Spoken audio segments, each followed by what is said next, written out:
Bon après-midi à tous, bienvenue à Sadéba, merci de nous retrouver ce samedi encore. On est fiers et très heureux et surtout vraiment très sérieux ce samedi parce que nous allons parler d'un sujet très important. C'est vrai, on a eu 2 semaines pour débattre un peu du comportement des Camerounais. Nous avons vu des vidéos accablantes, des vidéos qui nous ont fait du mal et ça ne s'arrête pas là. Même cette semaine, on a eu toujours donc des vidéos, on a eu des histoires qui se sont passées dans notre pays et des histoires qui nous laissent en voix. Cette dame qui a poignardé son mari à bout portant du côté de Yaoundé, une autre qui a décidé de choisir l'époux, le mec plutôt que l'enfant, en étranglant l'enfant et en le laissant mourir. On se rend compte aujourd'hui que malheureusement, les choses vont très mal. Il faut être fou, il faut être, je ne sais pas trop, de mauvaise foi pour dire que les choses vont bien dans notre pays. Beaucoup de choses ne vont pas bien, il y a trop de violence, il y a trop de tueries, il y a trop de meurtres. Chaque jour quand on se lève, comme on dit souvent sur les réseaux sociaux, il y a un nouveau dossier, sauf que les dossiers sont des dossiers lourds. Et cet après-midi, je voudrais, avec mes invités, vous inviter à réfléchir, à rêver également pour essayer de trouver une solution. Je sais que même la Bible a dit qu'à la fin des temps, les choses seront comme on est en train de vivre là aujourd'hui. Mais est-ce que parce que la Bible a déclaré véritablement, on doit aussi se laisser aller? Est-ce qu'il n'y a pas de conseils qu'on peut recevoir de la part de mes invités aujourd'hui? Nous allons essayer de rêver. Comment faire pour que les choses changent, pour que les choses reviennent à la normale, pour éviter d'être une pierre d'achoppement, pour éviter celle par qui le scandale ou celui par qui le scandale passera. On va en parler tout le long de cette émission. J'ai 3 invités. Je vous présente le seul coq de la basse-cour. C'est vrai qu'il est très loin de l'autre côté. C'est le psychologue Guilher Koto qui est avec nous aujourd'hui. Bonjour, bienvenue. Merci, c'est un plaisir renouvelé pour moi également. Merci d'avoir accepté d'être avec nous aujourd'hui. Prophétesse Mireille est juste à côté de vous. Bonjour, prophétesse. Bonjour Solange. Et justement, c'est encore également un grand plaisir pour moi d'être à sa débat. Et en ce samedi, nous allons faire du chaud. Ouais. Justement, dans la parole de Dieu, il y a des bonnes choses pour nous. Il y a de bonnes choses pour nous soutenir, pour nous faire comprendre qu'il n'y a pas seulement le crime, mais il y a de meilleures choses que le Seigneur a pour nous. Et nous allons en parler durant l'émission. C'est pour ça que je disais comment éviter d'être la personne par qui le scandale passera. Parce qu'on sait que ça va arriver, mais comment éviter Apôtre Mirabel, bonjour à vous. Bonjour Solange, bonjour téléspectateurs, bonjour à tous les techniciens. Bonjour Camerounais et bienvenue à sa débat. Et je crois que ça va encore débattre aujourd'hui. Ah, ça va débattre. En tout cas, on va lancer les hostilités. Je commence par le psychologue. Monsieur Koto, au regard de tout ce que nous avons vécu, de tout ce que nous avons dit il y a 2 semaines ici sur ce plateau, on se rend compte que les choses ne changent pas. Au contraire, les choses vont de mal en pire. Comment comprendre cela? Est-ce que les choses changeront? Je suis convaincu que les choses peuvent changer. Mais comment? Les situations que nous avons décrites il y a 2 semaines, 1 mois, est-ce qu'entre-temps, on a déclenché un processus pour y remédier? Je ne pense pas. Donc, je ne pense pas également qu'en 1 mois, même en 1 an, qu'on puisse apporter des solutions véritables à une situation désagréable, surtout quand il s'agit de faire intervenir des hommes. Mais des solutions existent. Certainement qu'au cours de notre débat, je vais apporter des solutions théoriques qui existent et qui peuvent facilement être mises en pratique, même dans notre contexte. Absolument. Prophétesse Mireille, encore cette semaine, on a des nouvelles vraiment moches qui nous arrivent de partout. Vous pensez qu'il y a possibilité de changer la situation? Justement, Solange, si il y a vraiment une grande possibilité de changer, tel que si l'on veut, on peut. Ça veut dire, si nous, Camerounais, nous désirons changer, nous allons le faire. Et je dirais que le changement va commencer à la base. Donc, si on a eu à échouer hier, on a la possibilité de nettoyer ce que nous avons échoué hier. Nous avons la possibilité d'arranger les choses. Donc, c'est possible de remédier à la situation. Mais comment? Justement, je pense que durant l'émission, nous allons entrer en profondeur. Donc déjà, l'émission passée, nous avons beaucoup parlé du Seigneur durant l'émission passée. Donc, quand le Seigneur nous crée, il nous crée à son image. Ça veut dire que lui, il sait que nous sommes agréables. Il sait que nous faisons des choses merveilleuses parce que lui, il est agréable, parce que lui, il fait des choses merveilleuses. Il attend à ce que nous puissions faire des choses merveilleuses. Et justement, c'est pour ça que dans Jérémie 11, il peut dire, les projets qu'il a pour nous, ce n'est pas de nous voir souffrir, mais c'est de nous voir avoir la joie, c'est de nous voir avoir des grandes choses. Donc, je pense que nous, ayant l'esprit l'esprit que nous pouvons faire des grandes choses. On pourra abalir la jalousie, on pourra abalir la paresse aussi. Parce que si tu sais que tu peux faire des grandes choses, tu auras le zèle. Parce que même pour certaines choses qui se passent aussi là d'ailleurs, là maintenant, c'est parce que aussi des personnes, il y a la paresse. Il y a aussi la paresse, il y a aussi la reine. Donc, je pense que plus on est connecté au Seigneur, plus on s'éloigne de la reine. Plus on est connecté du Seigneur, plus on s'éloigne de la jalousie. Et plus on est connecté du Seigneur, plus on comprend que si aujourd'hui on n'a pas demain, on aura parce que Dieu, il pouvoir toujours, peu importe le nombre de temps que ça prend. Absolument. Apôtre Mirabel, qu'est-ce que vous pensez déjà d'entrée de jeu? Est-ce que c'est possible de changer les choses? Oui, c'est possible. C'est possible avec des gens aussi qui voient les choses dans le bon sens. Parce que c'est bien beau de dire que nous pouvons rêver grand, mais il faut rêver positivement. Parce que celui qui rêve grand et qui ne se met pas au travail n'aura jamais un bon résultat. Parce que nous, quand je regarde dans la Bible, des hommes de l'histoire, c'était des très grands travailleurs. Ce n'est pas des gens qui se sont juste limités à dire « on a eu un rêve ». Non. C'était des très grands travailleurs. Donc, ce que nous pouvons aujourd'hui reprocher à notre jeunesse, c'est de rêver dans le mauvais sens. Dans le sens où ils peuvent tout avoir facilement, sans fournir aucun effort. Or, il n'y a personne, même Dieu s'est mis au travail pour avoir le résultat qu'il attendait. Parce que quand nous regardons dès la création, la Bible déclare que Dieu a travaillé 6 jours sans repos. C'est le 7e jour qu'il s'est donné du repos, jusqu'à ce qu'il voit ce qu'il voulait se matérialiser. Alors, je crois que pour c'est-à-dire pour un pays nouveau, c'est-à-dire si nous voulons voir les choses changer, il va falloir que nous nous mettons au travail en vrai. Il faut que nous nous mettons au travail parce que le problème de la jeunesse ou bien le problème des gens aujourd'hui, c'est de rêver mais ne pas se mettre au travail pour voir ces choses se réaliser. Quand nous regardons Joseph dans la Bible, il avait un grand rêve. Mais je ne vois pas un Joseph qui a croisé les bras pour voir la chose se réaliser. Il a commencé comme planteur, il a cultivé. Et bien, plus tard, il va devenir premier ministre d'un pays. Mais il a d'abord commencé comme planteur. Donc, aujourd'hui, on ne veut pas commencer par de petites choses. On a peur d'être critiqué, on a peur d'être humilié, on a peur qu'on dise des choses méchantes sur nous parce que peut-être tu traverses des moments difficiles ou tu es encore au petit niveau. Alors, tout de suite, on veut devenir grand. Là, on veut devenir grand. Et c'est ça qui pousse aujourd'hui les gens à dépasser ou bien à faire des choses qu'ils n'avaient même pas imaginées. Parce qu'on veut brûler les étapes.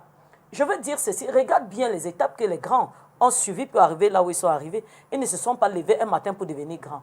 Donc, ils ont suivi le processus normal. Ils ont commencé petit par la petite. Voilà pourquoi Dieu lui-même dit qu'il ne méprise pas les faibles commencements. Ça veut dire qu'il y a d'abord des faibles commencements. On commence petit. Même si ça avait difficulté, même si on n'a pas l'image qu'on veut avoir dès le départ. Donc, pour que nous voyons, nous rêvons. On parle bien des rêves. Il y a un temps pour rêver et un temps pour la matérialisation. Alors, celui qui rêve doit se mettre au travail pour voir la chose se réaliser. Et maintenant, la grâce de Dieu vient accompagner déjà ce rêve-là. Alors, mais Dieu n'a jamais été du côté de quelqu'un qui est paresseux. Donc, regardons le processus des autres. Alors, ils ont commencé. Joseph qui devient premier ministre, il ne s'est pas levé premier ministre. Il s'est levé, il a d'abord commencé comme planteur. Il sait comment on sert à table, il sait comment on dit oui, monsieur, il sait comment ça se passe. Il connaît comment on est humilié et tout ça. Mais il va se forger et plus tard, il va devenir un très grand homme. Où est-ce qu'il a pris? Il a pris cela dans des faibles commencements d'hier. Donc, si j'ai une exhortation à donner à quelqu'un, c'est que accepte maintenant d'avoir l'image que tu ne voulais pas avoir. Oui, accepte maintenant. Le problème, c'est qu'on ne veut pas accepter ce qu'on vit maintenant. Là. On veut tout de suite une vie qui amène tout le monde à nous dire waouh. Voilà, donc... Mais justement, on parle de la jeunesse parce qu'on se rend compte que tout commence dès notre tendre enfance. Je pensais à vous justement ce week-end parce que j'ai retrouvé un livre de mon père qui est intitulé Le guide de formation, le guide pratique d'éducation familiale. Donc un guide qui a été écrit par un grand psy de l'époque. Et là-dedans, justement, il parle du caractère de l'enfant qui va être forgé dès son enfance. Et on se rend compte que tout démarre à l'enfance. Aujourd'hui, malheureusement, a-t-on perdu les repères en ce qui concerne nos enfants? A-t-on perdu les repères? On peut le dire oui. Parce que malheureusement, la société n'a pas bâti un cadre justement de formation du Camerounais, de l'identité camerounaise. Aujourd'hui, on a l'impression que nous voulons ressembler à des personnes autres, des personnes qui vivent dans un environnement différent que celui du Camerounais. La base de l'éducation, c'est le livre qu'on met au programme, pour ne prendre que ça. Les contenus des livres ne reflètent pas notre réalité. Alors qu'avant, ça reflétait, parce que quand on était à l'école primaire, par exemple, nos livres, c'était Rémi, Fatih, c'était le village, c'était Mamadou et Bineta, c'était proche de nous, quoi. Très proche de nous. Malheureusement, ce n'est plus ça. Il y a également les médias, qui joue un rôle très important, qui influence l'éducation, la formation de l'être. On a accepté que les médias fleurissent dans notre environnement, mais on n'a malheureusement pas encadré. Dans quel domaine est-ce que, ou alors de quelle manière ces médias-là devraient s'épanouir, ou alors vers quel homme ces médias devraient amener à obtenir ou alors à forger, façonner le type de Camerounais qu'on veut avoir dans notre société. Donc, pour ne prendre que ces deux exemples, sur le plan éducationnel et sur le plan de l'influence des médias, on se rend compte que ce n'est pas la bonne période, ce n'est pas encore ce que nous souhaitons pour notre société. On a l'impression qu'on navigue comme ça, sans repère, sans boussole. On a l'impression qu'on navigue sans repère, sans boussole. Quand vous dites que notre programme ne ressemble pas à la vie camerounaise, c'est quoi notre vie camerounaise? Parce que parfois je me pose même souvent la question, mais qu'est-ce qui est même finalement camerounais? Je suis mal placé pour répondre de façon exacte à cette préoccupation. Parce qu'en réalité, toute société doit avoir un processus de socialisation bien connu. C'est-à-dire que le processus de socialisation, c'est le processus à travers lequel on acquiert les normes et les valeurs de la société afin de se bâtir une identité sociale. C'est ça. Quand on se regarde, on se dit, on forme les jeunes pour faire quoi? Aujourd'hui, c'est pour obtenir des diplômes. Quand le jeune a le bac, il pense qu'il est suffisamment bâti, suffisamment formé, et donc il peut se permettre certains comportements dans la société. Est-ce que c'est le type de Camerounais que nous voulons? Je n'en sais rien. Aujourd'hui, quand un jeune commence à toucher à de l'argent, il estime qu'il est arrivé, et par conséquent, il pense qu'il a droit à certaines facilités, à adopter certains comportements. Est-ce que c'est le type de Camerounais que nous voulons? Je n'en sais absolument rien. Toujours est-il que nous constatons aujourd'hui que notre société est en dérive et qu'il y a un mal quelque part que nous devons arranger, auquel nous devons apporter des solutions, fondamentalement. En tout cas, on est en train d'avancer. Prophétesse Mireille, l'enfance est très important, même chez le chrétien. La Bible dit que éduque l'enfant selon la crainte de l'Éternel. Quand il sera grand, il ne s'en détournera pas. Tout à fait. Qu'est-ce que ça signifie pour vous? Oui, et justement, Dieu, je pense que Dieu a vu l'importance de l'enfant. Et Dieu a compris que avant d'être grand, on est d'abord tout petit. Et il y a une sorte d'éducation à donner aux tout petits, afin que quand ils grandissent, ils ne se détournent pas. La Bible a dit dans Éphésiens, il dit ceci, éduque l'enfant, non seulement dans la crainte du Seigneur, mais montre-lui le droit chemin, montre-lui le chemin droit, le chemin correct. C'est toi le parent qui doit apprendre à l'enfant qu'on doit dire bonjour, qu'on doit dire merci, qu'on doit dire s'il te plaît. Parce qu'il y a des enfants qui ne savent pas ces choses-là. Ce n'est pas parce qu'il veut, mais parce que même le parent lui-même ne sait pas dire bonjour. C'est vrai. Même le parent lui-même ne sait même pas dire s'il te plaît. Le parent lui-même ne sait même pas dire pardon. Tu vois? C'est le parent lui-même qui bagarre au quartier. Oui, le parent lui-même ne sait pas ce genre de choses-là. Et la faute ne vient pas forcément au parent parce que la faute vient du fait que le parent lui-même n'a pas reçu l'éducation de base. C'est pour ça que Dieu n'a pas mis d'écouter l'éducation de base. Il dit, instruis l'enfant, instruis-le, instruis-le. Et il dit à l'enfant, enfant, obéissez. Obéissez à vos parents. Obéissez à vos parents parce que parfois, le parent peut bien faire son travail, mais l'enfant n'obéit pas aux parents et c'est un problème. Et je vais aussi ajouter quelque chose, Solange. Le cadre aussi influence. La société aussi influence. Parfois, tu vas bien éduquer l'enfant est bien éduqué, mais par exemple, ça, ce sont les classes. Il sort le matin, 6 heures, il est parti. Et pour revenir peut-être parfois avec 15 heures, avec 17 heures, ça veut dire que tu vois, il passe la majeure partie du temps à l'école. Maintenant, quel genre d'amis il côtoie? Qu'est-ce qu'on lui donne à l'école? Quels sont ceux qui l'entourent? Qu'est-ce qu'il reçoit? Qu'est-ce qu'il voit des autres? Je vais voir par exemple, même au quartier, je prends l'exemple beaucoup plus les quartiers qui sont plus ouverts là. Les quartiers que les enfants pas à gauche, les enfants pas ici. Donc, pour réussir l'éducation de ton enfant dans ce genre de quartier, c'est que condamne l'enfant chez toi. Fais une clôture, condamne l'enfant chez toi. Afin qu'il puisse avoir d'abord ta formation à toi.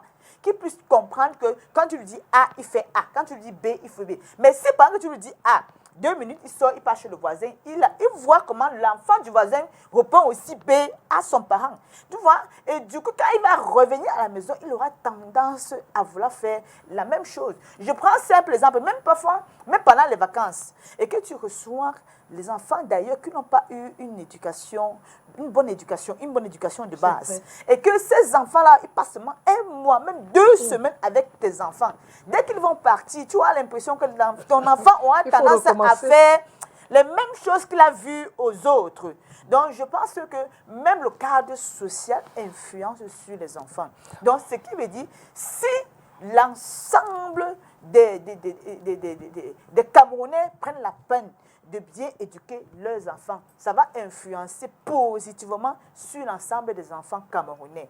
Mais si c'est seulement une partie, c'est ça bien, mais il y aura un mais.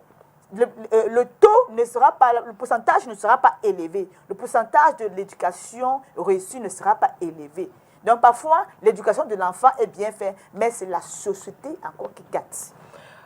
Apôtre Mirabel, moi je me tourne vers vous parce qu'il y a un nouveau mot qui chauffe au Cameroun aujourd'hui. J'entends ça de plus en plus chez les jeunes. Je suis dépassée chaque fois. Le respect est mutuel. Tu me respectes, je te respecte. Tu ne me respectes pas, je ne te respecte pas. Surtout avec les jeunes. Vous entendez comment un enfant dit à son grand frère, le respect est mutuel, le respect se mérite. Si tu ne me... Alors qu'à notre époque, ce n'était pas ça. On savait que quand on se retrouve devant un grand frère, qu'il ait tort ou raison, on savait qu'on doit lui donner sa place et son respect dû déjà à son âge. Oui, tout part d'abord du plan familial. Parce que si tu es déjà dans une famille où l'aîné ne peut pas, le cadet ne peut pas respecter et les parents ne peuvent pas rectifier le petit à ce niveau, ça va juste se répercuter dans la société. Mais tout part déjà de la famille. Parce que je prends l'exemple chez moi. J'ai dit aux enfants, si vous manquez de respect, je vais vous obliger à demander pardon à la personne. Alors pour ne pas se retrouver devant cette humiliation, il préfère ne pas le faire. Parce que c'est moi qui va t'envoyer vers la personne, t'humilier. Si j'apprends qu'il y a eu des querelles, c'est moi qui t'envoie vers cette personne pour demander pardon. Et là, tout de suite, l'enfant comprend qu'il ne peut pas avoir le soutien déjà du parent pour faire du n'importe quoi. Donc, je voudrais dire à quelqu'un ici que le problème de la société que nous vivons aujourd'hui, du manque de respect, d'autres iront même jusqu'à dire que le respect s'arrache. Oui. Et aussi la montée de la drogue. Un enfant, quand il prend la drogue, il se voit être, je ne sais pas, il se trouve dans ses 60 ans, je ne sais pas, peut-être dans sa peau, il est dans la peau d'un commissaire, dans la peau d'un commandant, et tout de suite, il a envie de dire du n'importe quoi. Aujourd'hui, nous savons que la drogue a pris l'ampleur là dehors. Et puis, dès qu'un enfant commence à consommer, et puis ça devient du n'importe quoi. Donc, tout part déjà de l'éducation familiale. Si tu amènes un enfant à comprendre que si tu manques de respect à quelqu'un, tu vas réparer ce tort, il ne va plus le faire. J'ai vu un film dernièrement, un enfant qui manquait de respect, humilier ses amis à l'école. Du moment où la maman a appris cela, la maman a rabaissé sa fille, même plus bas que cette fille, qu'elle se moquait tous les jours.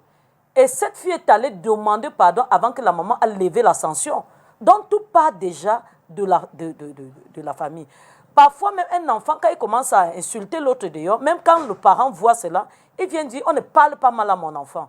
Bon, maintenant, tu es en train de dire cela, croyant que tu fais du mal à cette personne-là, parce que cette personne n'est personne pour toi. Mais je suis en train de dire une chose, c'est que demain, ça va se répercuter sur l'enfant, parce qu'on ne sait pas toujours où est-ce que l'enfant va se retrouver demain. Aujourd'hui, beaucoup rêvent d'envoyer les enfants à l'extérieur. Est-ce que l'éducation qui est au Cameroun, c'est l'éducation qui est à l'extérieur? Ce n'est pas la même chose. Et maintenant, l'enfant est à tes côtés. Demain, l'enfant ne sera peut-être pas à tes côtés. Qui va donc le soutenir dans sa bêtise? Donc, quand nous donnons l'éducation à nos enfants, nous devons tenir compte que demain, ils peuvent ne pas être avec nous. Et qu'ils doivent apprendre à vivre avec les autres, à respecter les autres. Donc, bien éduquer son enfant, c'est garantir un avenir à cet enfant parce qu'il peut vivre avec tout le monde. Il peut vivre partout. Un enfant qui respecte les gens, il peut vivre avec toutes les couches. Je dis bien, il peut vivre avec des Africains comme avec les Occidentaux. Alors, donc si maintenant déjà au niveau de la famille, on tolère tout, ça va aller mal, même avec la société. Bon, est-ce que déjà au niveau de la famille, quand il dit ça à son aîné, le parent blâme? Ou bien on a souvent des échanges comme ça à la maison, et puis personne ne se gêne à corriger le tir. Donc je voudrais dire déjà que regardons la base de l'éducation, comme notre sœur, la servante a dit tout à l'heure. Qu'est-ce qu'on inculte aux enfants? Déjà, si les parents ont l'habitude de s'envoyer des paroles comme ça, la maman réplique tout le temps, et les deux se donnent souvent, je ne sais pas, un spectacle inédit. Je crois que les enfants vont tout simplement copier cela.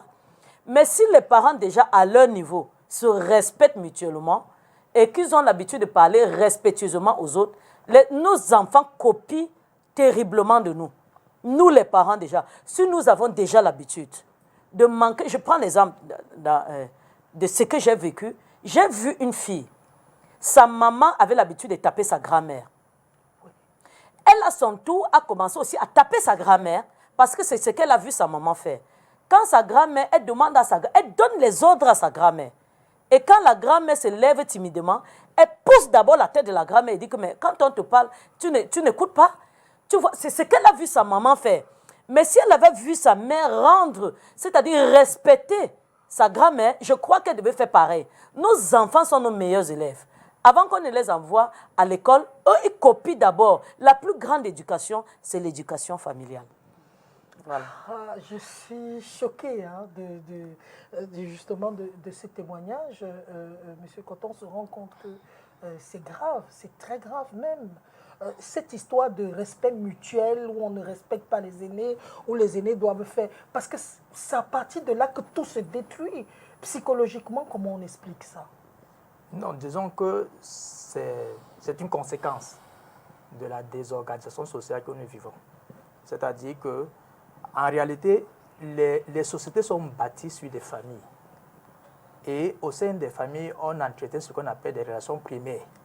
Parce que c'est au sein de la famille qu'on apprend à vivre en société en réalité. Parce que dans la famille, il y a le père, la mère, les frères et les sœurs. Parfois les cousins et les cousines. Donc c'est une société, on peut dire, minuscule. Et là, on apprend à interroger les règles sociales. Malheureusement, avec la crise économique que le Cameroun a connue dans les années 80-85 par là, nos familles se sont désorganisées.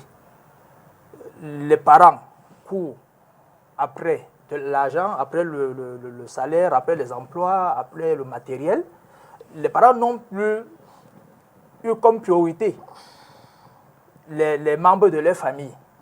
Et très vite, ce sont parfois les enfants qui aussi se sont mis à chercher très tôt de l'argent.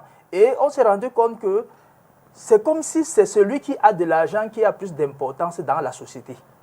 C'est celui qui a de l'argent qui est plus valorisé dans la société. Immédiatement, les familles se disloquent. Dans la famille, ce n'est pas que je dois te respecter parce que tu es l'aîné, mais je dois te respecter parce que tu subviens à mes besoins. Seigneur. Parce que tu as de l'argent. Donc, voilà un peu sur le plan psychologique, sur le plan sociologique, ce qui explique un peu tout ce que nous observons dans la société. Malheureusement, c'est plutôt les relations secondaires qui sont beaucoup plus mises en avant chez nous. C'est-à-dire qu'on entretient plus facilement les relations avec le collègue qu'avec le frère ou la sœur, parce que le frère, il m'apporte quoi? La sœur, bon, elle ne travaille même pas. Si quand je vois son appel dans mon téléphone, c'est sûr qu'elle a encore un besoin. Elle aussi, elle dérange. Alors qu'on va vers le collègue avec qui on cause et avec qui on sait que quand on a un souci, on peut demander de l'aide. Donc voilà un peu ce qui explique cette situation que nous vivons aujourd'hui. En partie, bien entendu, parce que lorsque... Est-ce que ce n'est pas l'argent qui est même la cause de tous les maux, la le matériel, pauvreté, tout oui, ça? oui, le matériel. Malheureusement, parce que tout le monde sait, on a comme façonné notre esprit autour de l'argent. Comme si on a une valeur sociale positive que quand on a du matériel. Et malheureusement, on ne sait plus, on a tourné le dos aux choses simples, telles que savoir dire bonjour à un aîné, savoir même dire bonjour à un cadet, parce que tout ça compte. Donc, on a valorisé l'argent, on a valorisé le matériel. Voyez-vous un peu, lorsqu'on a comme une réunion entre amis, et on arrive à la réunion, on regarde qui a garé quoi à l'extérieur, qui est habillé de quelle façon, qui tout à l'heure, après la réunion, va offrir quoi. Et là, on ne se regarde plus comme des êtres humains. On a plutôt un regard matérialiste sur son prochain. Hélas, c'est la réalité. Wow. Malheureusement, c'est la réalité. Comment donc on voit que l'argent est devenu aujourd'hui, prophétesse Mireille, on va dire que c'est devenu l'essence même de la vie, comme le psy le dit. On respecte quelqu'un dans une famille parce que il est parfois dans les réunions de famille même, même le petit frère peut gronder toute la famille parce qu'il a l'argent, parce qu'il a les moyens. Est-ce que quelque part, à ce moment-là, on ne peut pas faire appel à Dieu pour changer ça, je ne sais pas? Oui, tout à fait. Selon, je vais revenir un peu au respect mutuel. Donc, je dirais, comme tout à l'heure, je vais dire l'éducation de base. Lorsque l'enfant a 2 ans, 3 ans, même le fait que toi, le parent, tu apprends aussi, quand tu veux t'exprimer à l'enfant, tu dis, s'il te plaît, donne-moi, s'il te plaît, je veux. Ce n'est pas que tu as peur de l'enfant. C'est juste que, parce que tu sais, c'est quand l'enfant à cet âge-là copie, il entend, il voit. C'est ce qu'il voit parfois faire, qu'il copie. Parfois, il voit, il fait comme s'il ne voit pas. Mais peut-être 2 jours après, l'enfant se remet à répéter ce qu'il avait vu ou ce qu'il avait entendu. Donc, ce qui fait que c'est aussi important pour nous, parents, que apprends aussi, quand tu veux me demander quelque chose à un tout petit, dis s'il te plaît, dis-lui merci. Je prends l'exemple sur ma fille. Parfois, c'est elle qui va, quand elle prend, elle te donne, elle dit, maman, tu n'as pas dit merci. Donc, tu comprends qu'elle a compris la formule. Donc, nous, parents, apprenons aussi que nous sommes aussi des modèles. Nous devons être des modèles pour nos enfants. Le parent est même, le parent est le premier modèle de son enfant dans la société. Tout à fait. Donc justement, comme le frère vient de dire, le parent est justement le premier modèle. Parce que l'enfant voit des parents. L'enfant regarde autour de lui et il essaie de faire aussi comme les autres. Et maintenant, En ce qui concerne le matériel, je dis encore, la faute vient de nous les parents. Si, pendant que tu es avec les enfants, il y a le tout petit, il y a le grand, ainsi de suite, et que tu n'as pas appris au tout petit que c'est ton grand frère, tu te dois de le respecter. C'est ton petit frère. Voilà comment tu vas prendre ton petit frère. Je pense que si à la base, ils ont grandi avec, donc c'est mon grand frère, je dois savoir, je dois connaître ma place de petit frère. Cela va faire que même quand le matériel va s'installer, puisque la base a été déjà réussie, la base a déjà été installée dans le sang. Il sait que c'est son grand frère, il se doit de respecter son grand frère. Mais sauf que parfois, à la longue, ce sont nous-mêmes les parents qui commençons encore à vouloir renverser l'éducation. Parce que quoi? La convoitise. Donc, le parent commence à convoiter. Il voit que non, comme le petit a plus d'argent, quand j'ai des problèmes, c'est mon tout petit là qui vient me donner. Parce que c'est même les parents même qui détruisent souvent même la relation dans la famille. C'est-à-dire, tu vas voir un parent, un père ou bien une mère qui va respecter plus son enfant, qui lui donne, qui l'aide, que son enfant qui l'aime. Parce que parfois même, tu as ton enfant qui n'a pas de moyens, mais il t'aime de tout son cœur. Vraiment, il est là près pour toi. Et tu as l'autre qui te donne beaucoup, mais qui n'est même jamais près de toi. C'est justement de ça que je suis en train de dire. Qu'à un moment donné, à cause de la convoitise, à cause de quoi? L'orgueil, la convoitise, tu vois les finances, tu vois le soutien, tu renverses l'éducation. Donc toi-même maintenant, tu veux gâter ce que tu as donné depuis tout petit. Oui, parce que tu as les longs yeux. Tu vois que non, telle personne me soutient, telle personne. Mais tu oublies que lorsque le tout petit là qui a les finances, c'est dans le respect là qui va même bien te soutenir. C'est dans le respect là qui va comprendre que non, même si c'est que mon aîné n'en a pas, en milieu social, au milieu des autres personnes, il va valoriser son grand frère. Mais si c'est qu'il en a et que son grand frère n'en a pas, et que toi-même, tu le pousses à mépriser son grand frère, même quand il sera au milieu des autres, il va rabaisser son grand frère au milieu des autres. Et la faute, lorsqu'on va voir ce rabais, le mépris ne sera pas seulement de son grand frère, mais le mépris, c'est aussi pour toi, le parent. Bien sûr. Pour Tout le monde à côté, toute la famille. Oui. Toute Mirabel, c'est incroyable. Oui, Solange, j'ai vécu un jour une scène. Nous étions à une cérémonie. Il y avait des serviteurs et tout. Ce monsieur, parce qu'il avait beaucoup d'argent, il a humilié les gens.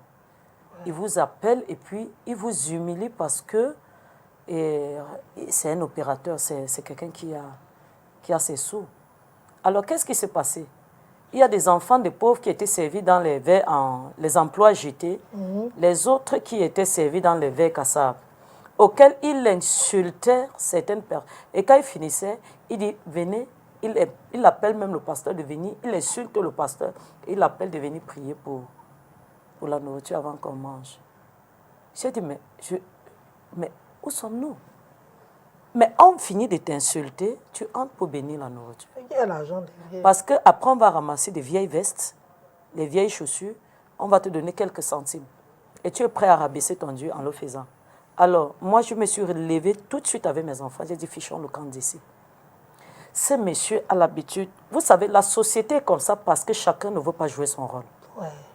Je crois que le changement doit venir de nous-mêmes. C'est vrai. Ce monsieur, quand nous, on se lève, on part.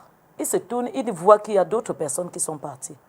La prochaine cérémonie, il s'est chargé, le monsieur avait changé. Il s'est chargé de demander conseil à tout le monde. Et son ton avait baissé.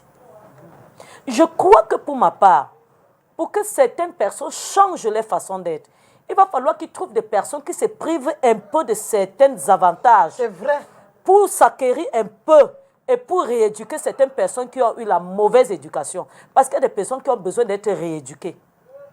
Et par conséquent, ils ont besoin de rencontrer des personnes qui connaissent les valeurs et qui ont besoin de remettre certaines personnes à leur place. Je dis, ce monsieur, qu'est-ce qui se passe? Parfois, l'orgueil paye. Oui. Et la prochaine réunion, j'étais encore là-bas. Ce monsieur, j'ai dit, il s'est chargé. J'étais assise, il demandait qu'on vienne demander le goût de chacun. Pour servir, pourquoi il ne voulait plus vivre ce genre. Parce qu'il voulait humilier les gens, à la fin, c'est lui qui a été humilié. Parce qu'on l'a carrément abandonné avec les bêtises, et nous sommes partis. Alors, la prochaine, et quand il a fini, il a demandé aux gens de venir prendre l'argent de transport pour ceux qui n'en ont pas et tout et tout. J'ai dit à la personne avec qui je suis venue que lève-toi calmement et tu sors même avant l'heure. On va partir. Parce que c'est à cause de toutes ces choses qui tendent aux gens, qui méprisent père, mère, enfant, aîné. Donc aujourd'hui, la société, et principalement nous les Africains, c'est les petits dons-là qui nous tuent. Pour peu qu'on peut te tendre un centime, tu laisses ton droit d'aînesse. Tu laisses ta personnalité, tu laisses tout pour ce centime qu'on va te donner. Je crois que le problème, c'est nous-mêmes. Nous devons, c'est-à-dire, l'aîné là qui se sent méprisé, c'est parce qu'il s'est habitué au don de son cadet à tort. Et ça commence tout petit. Hein. Donc la personne commence par une parole et puis ça va devenir 2 paroles. Et demain, c'était en privé et ça va finir par être en public. On a commencé à tolérer, dis donc, c'est lui qui me paye le loyer. Ah bon, jusqu'où? C'est lui qui paye moi. Jusqu'où? Donc nous devons comprendre qu'à un moment donné, nous laissons. Mais attendez, Esaü le premier jour, il a toléré le plat de lentilles. Le lendemain, après, on lui a demandé, et on a arraché son droit d'aînesse. Ça a commencé par un plat de nourriture. Donc la pauvreté, ta situation actuelle n'est pas un prétexte pour laisser ta place, ton droit à quelqu'un. Mais finalement, M. Koto, est-ce qu'on va dire que c'est nous les adultes qui gâtons même la société par nos comportements? Parce que nous sommes de mauvais adultes pour la plupart et nous faisons de mauvais enfants aussi. Nous sommes de mauvais adultes parce que nous avons aussi acquis ça de nos parents aussi. Hein. C'est une continuité. Mais en réalité, ce qu'il faut dire de façon beaucoup plus sérieuse, c'est que j'ai dit que pour que nous réussissions à avoir une société qui nous honore, il faut qu'on rebâtisse, qu'on reconçoive notre processus de socialisation. Dans le processus, il y a 2 mots qui ressortent. Les normes et les valeurs. Les normes, on va dire simplement, ce sont les règles, ceci. Mais il y a les valeurs. Les valeurs, qu'est-ce que nous voulons promouvoir dans notre société? Ou alors plus simplement, dans une famille, qu'est-ce que nous voulons promouvoir? Est-ce que c'est le matériel? Tout le monde va dire non. Même si quelque part, tout le monde veut dire oui. Bien. Mais il faut donc être capable d'instaurer un certain type de valeurs au sein des familles. Des valeurs qui permettent justement de projeter en chacun des membres de la famille une image positive. Une image positive qui ne s'acquiert pas par le matériel, mais une image positive qui certainement s'acquiert par la façon de se comporter, la façon de venir en aide à son frère, sa soeur, la façon de saluer ses parents, la façon de saluer ses petits frères, la façon d'entretenir des relations sociales. Si, au sein de la famille, nous mettons en avant ce type de valeurs, celui qui a de l'argent ne pourra pas émerger, dominer les autres, parce qu'au sein de cette famille, on va lui dire, entre nous, ce n'est pas parce que tu as l'argent que tu comptes. C'est vrai. Entre nous, tu comptes pour nous, parce que d'abord tu es notre frère, et que l'amour que nous avons pour toi, nous ressentons que tu as le même amour pour nous.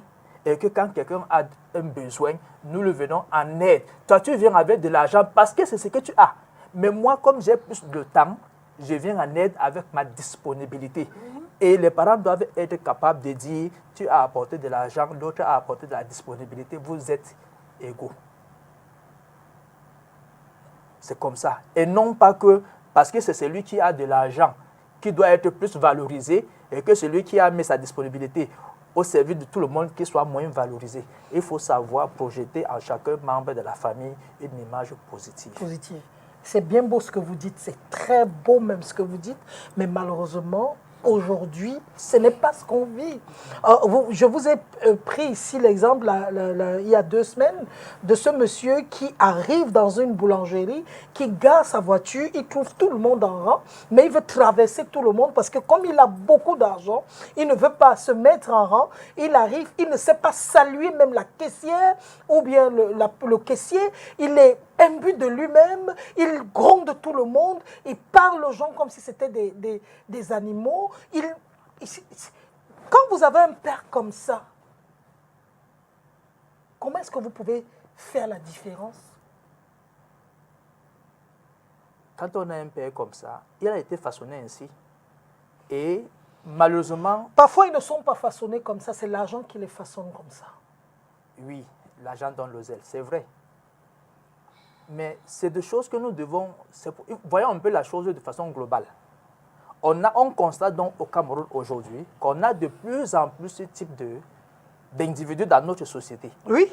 Et là maintenant, ce n'est plus une affaire qui devrait se limiter seulement au niveau de la famille.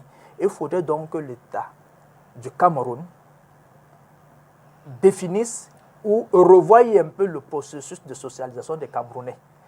Je ne sais pas s'il y a un processus de socialisation, vraiment, je ne pense pas, mais je suis convaincu, et je le dis depuis quelque temps, qu'il est important qu'on convoque des compétences adéquates pour bâtir le Camerounais, l'identité camerounaise que nous voulons avoir, pas dans 5 ans, parce que c'est trop tôt, dans 15 ans, dans 30 ans, dans 40 ans. Il est temps de le faire. Si nous continuons à naviguer comme ça, sans direction, on continuera à voir ce type d'individu dans la société. Parce que c'est chacun qui s'y met comme il peut. Et il n'y a pas de boussole. En principe, si la société était bien organisée, on devrait avoir quelque part, et ça, ce sont des choses qui se savent, ça se fait. Ailleurs, c'est comme ça que ça se passe. On définit le type de Camerounais ou le type d'individu qu'on voudrait avoir dans la société et on met un certain nombre de démarches, de processus pour que les familles suivent seulement ce processus-là, en faisant intervenir les écoles, la religion, les médias et autres, pour que au terme du temps défini, qu'on obtienne ce type d'individu dans la société. Donc, revoyons notre processus de socialisation, c'est la base. Et pour revoir ce processus de socialisation, tout dépend de notre autodétermination. C'est-à-dire, ce qu'elle a dit tout à l'heure, que ça dépend de nous. Ne pensons pas que pour pouvoir avoir un type de Camerounais précis demain, qu'il nous faille aller regarder comment, vous me permettez, comment l'Européen est, comment l'Américain est. Parce que ce type d'Américain et d'Européen peut ne pas refléter le type de Camerounais que nous voulons être demain. Nous devons nous asseoir et se dire, voici ce que nous voulons être au regard de notre environnement. Et on définit les critères, les démarches, ainsi de suite, pour que, après un certain temps, on obtienne le Camerounais qui nous honore. En rappelant quand même que les Américains, ces Européens, ont atteint un certain apogée un moment dans leur vie, au point où ils sont revenus finalement en arrière, en piquant ce que nous avons de bien. Moi, j'ai entendu des gens qui me font des témoignages, qui me disent que Solange, là où on m'a fait le plus de bien dans ma vie, la solidarité, où on m'a aidé, ce n'était pas au Cameroun. C'était là-bas où, quand tu as un souci, on t'aide, on te comprend. Ça veut dire qu'à un moment, ils étaient loin et aujourd'hui, ils sont rentrés dans les fondamentaux. Mais nous sommes sortis de ce que nous étions avant pour essayer d'imiter ce qu'eux, ils étaient il y a quelque temps, je ne sais pas. Malheureusement, parce qu'ils nous trompent. Et que dans notre éducation, on ne nous apprend pas qu'il ne faut pas automatiquement copier ce qui vient d'ailleurs. Voyez-vous, ils ont pensé que la société était essentiellement matérialiste. Ils ont développé des usines, ils ont eu le matériel, ils ont mis en avant le matériel, il faut avoir une belle maison, de belles voitures, il faut bien s'habiller. Et ils se sont rendus compte que non. Ce que j'appelais tantôt des organisations sociales, chez eux, c'est très accentué. Ils se sont rendus compte que non. Certes, ils ont valorisé le matériel, mais ils ont tué l'humain que chacun de nous a en lui.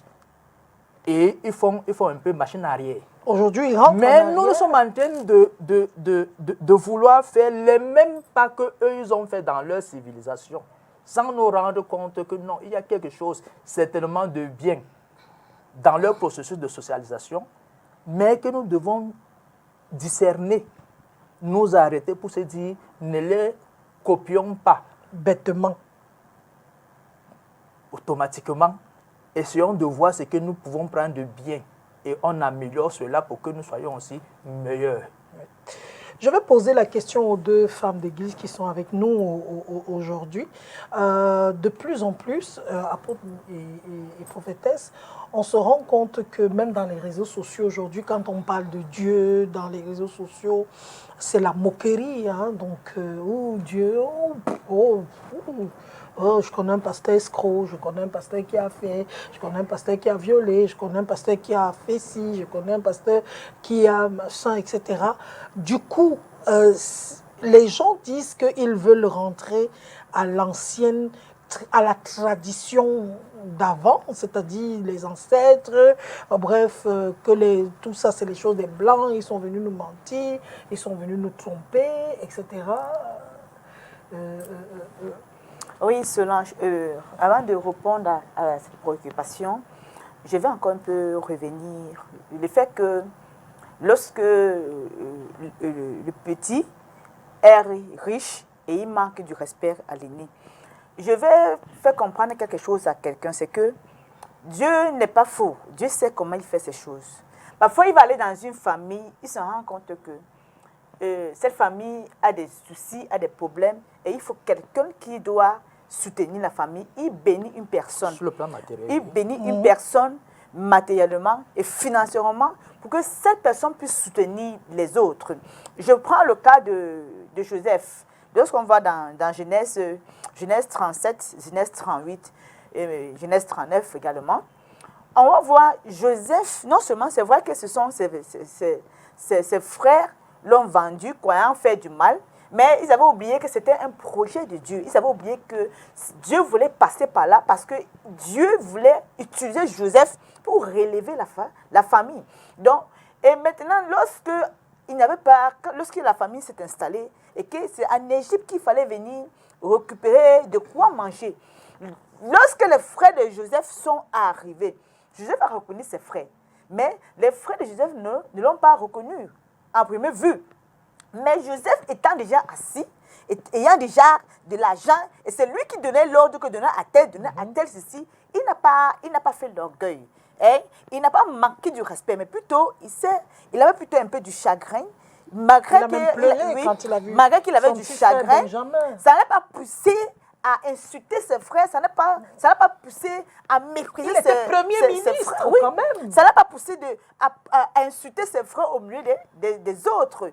Donc, je vais comme ça dire à tous ceux qui nous regardent que ce n'est pas parce que tu es béni aujourd'hui, ce n'est pas parce que Dieu t'a donné des finances aujourd'hui. Dieu, il est celui qui est capable de donner et il est capable de reprendre et donner à ton frère que tu es en train de mépriser aujourd'hui. Donc, si tu es béni, pendant que tu veux soutenir les autres dans la famille, soutiens-les et ne les soutiens pas avec le mépris, ne les soutiens pas avec les insultes, ne les soutiens pas en manquant de respect aux autres. Parce que comme tu as la demeure, j'ai vu des personnes qui ont eu de l'argent, ils ont eu des entreprises à gauche, à droite, ils ont eu les immeubles à gauche, à droite, les voitures par-ci, par-là. Mais un jour, tout ça est tombé. Un jour, tout est devenu zéro. Ils n'ont plus, tout est perdu. Et imaginez un seul instant que si pendant qu'ils avaient tout cela et qu'ils avaient de mépris à l'égard des autres personnes et qu'au milieu de la famille, ils manquaient de respect aux uns et des autres, quand il va redevenir à zéro, qui va venir donc aussi lui dire, ok, on te soutient? Personne. Personne. Puisqu'il a méprisé les autres. Et je viens maintenant à votre préoccupation, Solange. Justement, je pense que la semaine passée, nous avons essayé d'évoquer un peu ça. Et en disant que c'est vrai que nous, les secteurs de Dieu, nous devons être un modèle pour la société. Nous devons être un modèle. Je ne parle même pas dans ce sens. Je parle dans le sens où les Camerounais aujourd'hui, la plupart des Africains, sont en train de rentrer dans une sorte de culte. Ils disent qu'ils en ont marre de ces religions ramenées par les Blancs, par le colon. Ils veulent rentrer en arrière, ils veulent aller adorer leur crâne, ils veulent faire comme leurs anciens, leurs arrière-grands-pères faisaient, leurs ancêtres, etc. Qu'on en a marre de cette religion. Non, mais cela, je pense que, comme je l'ai dit la semaine passée, ceux qui disent ça, c'est parce qu'ils n'ont pas goûté réellement Jésus-Christ. Parce que tu ne peux pas embrasser réellement Jésus-Christ. Et je vais faire comprendre quelque chose à quelqu'un, c'est que lorsqu'on regarde dans la Bible, l'Égypte, je pense que ce n'est pas, c'est beaucoup plus africain. Hein? Quand on voit la plupart des pays qui sont énoncés dans la Bible, c'est beaucoup plus en Afrique, c'est beaucoup plus africain. Donc, et il faudrait que les gens comprennent que le Seigneur utilise juste un homme. Juste un homme, il peut utiliser que ce soit un noir, que ce soit un blanc, pour écrire sa parole, pour écrire ce qu'il veut dire au peuple. Donc le fait que nous avons la Bible à main, ça ne veut pas dire que ce sont les blancs. Non. Lorsqu'on voit l'Égypte là, c'est où? C'est en Afrique, ce n'est pas en Europe, ce n'est pas aux États-Unis. Mais non. Quand tu viens au Seigneur, tu viens en Jésus-Christ, tu ne viens pas dans la vie d'un homme. Tu ne viens pas dans la vie d'un serviteur de Dieu. Mais si tu viens en Jésus-Christ et véritablement en Jésus-Christ, si tu viens en Jésus-Christ avec un pied dedans, un pied dehors, ça veut dire que lorsque les mouches vont te piquer, tu vas dire que non, je préfère rentrer dans la vie ancienne. Parce que tu étais avec un pied dedans, un pied dehors, tu étais prête à sortir. C'est-à-dire que tu venais seulement goûter. Tu ne venais pas avec tout ton cœur. Parce que quand tu viens avec tout ton cœur, tu ne peux pas rentrer en arrière. Parce que Dieu, il est celui-là que lorsque tu t'abandonnes à lui, il dit ceci, lorsque tu cherches premièrement le royaume des cieux, regarde, l'apôtre Pierre pouvait dire à Jésus que nous qui avons tout abandonné pour te suivre, qu'est-ce que nous aurons en retour? Jésus-Christ lui a répondu ceci, tout ce que vous avez perdu là, vous allez recevoir cela en double, les frais en double, les maisons en double, les ceci en double. Donc tu ne peux pas faire la connaissance de Jésus-Christ en vrai, et il t'oublie. Non. Jésus-Christ est celui-là qui vient toujours à ton soutien, peu importe le temps. Et ce que je veux faire comprendre à ceux qui nous regardent, c'est que parfois, tu veux que Dieu il fasse vite. Tu veux que le Christ qu'il fasse vite ce que tu veux, mais tu oublies que il sait pourquoi il permet que ça prenne un peu le temps. Parfois, il se rend compte que ce que tu lui demandes, ce n'est pas le moment de recevoir cela. Mais toi, tu te dis, non, il faut absolument que tu puisses avoir cela, là. Mais il regarde, il voit que non, ce n'est pas le moment pour toi de recevoir cela. Et il va maintenant te donner plutôt autre chose qui va que c'est le moment pour toi que tu puisses avoir ça, afin de préparer ce que tu es en train de demander. Mais apôtre Mirabel, est-ce que ce n'est pas le fait comme les gens ont déjà dans leur tête là que non, les choses que les Blancs nous ont amenées là, parmi lesquelles la religion, nous on n'est plus dans ça. Est-ce que ce n'est pas ça qui pourrait justifier même justement, qui pourrait justifier le comportement qu'on a aujourd'hui? On ne met plus Dieu en valeur, on n'a plus cette crainte-là est-ce que ce n'est pas tout ça aujourd'hui qui peut justifier? Cela, j'ai envie de comprendre quelque chose. Si c'est la religion chrétienne qui est un problème, qui est une histoire de blanc, les loges, c'est quoi? C'est africain.